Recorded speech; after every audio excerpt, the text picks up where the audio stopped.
क्या आप बुखार से बचने के लिए रोज पैरासीटामोल खाते हो? नहीं खाते ना?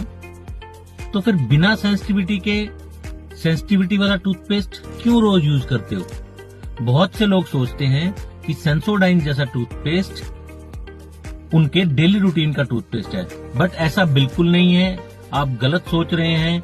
ये टूथपेस्ट सिर्फ उस समय के लिए होते हैं जब आपके सारे दांतों में जनरलाइज सेंसिटिविटी है और अभी आप डॉक्टर को नहीं दिखा सकते हैं, तो आप इनको कुछ टाइम के लिए यूज कर सकते हैं ताकि आपकी सेंसिटिविटी दूर रहे।